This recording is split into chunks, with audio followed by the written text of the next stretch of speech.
Bom dia, galerinha preferida, tudo bem? Estamos aqui hoje no parque da minha cidade de Anápolis, só para mudar um pouquinho, sair da cozinha das nossas receitas maravilhosas e viemos aqui pro parque para gravar um vídeo maravilhoso para vocês. Não se esqueçam, claro, de ir lá no canal, que é Trimoura com os Pés, e deixar um like e compartilhar. Visitar também a página do Facebook, que é Trimoura com os Pés, e o Instagram também, que é Trimoura com os Pés. Dá uma visitinha lá pra gente, não esquece não, galera. Hoje nós vamos pedalar um pouquinho aqui no parque, só pra variar. Mostrar pra vocês que existe um mundo de possibilidades onde tudo é possível. Vamos lá?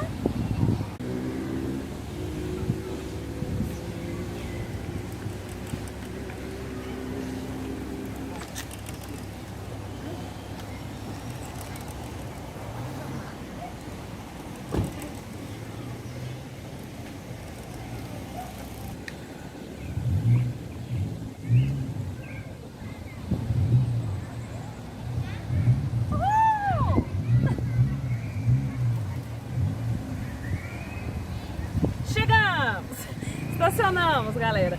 Então, vamos explicar para vocês como que funciona aqui o negócio. Eu ando de bicicleta desde pequena.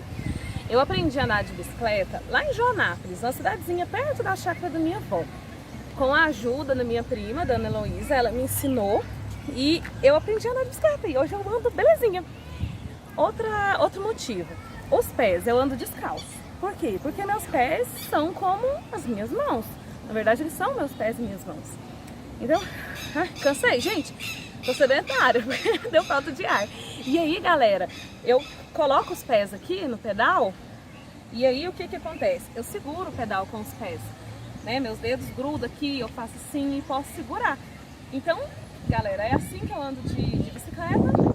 Pra mim é muito bacana e eu quis mostrar pra vocês que existe um mundo inteiro de possibilidades de viver com qualidade de vida, tendo direito a lazer e tudo mais.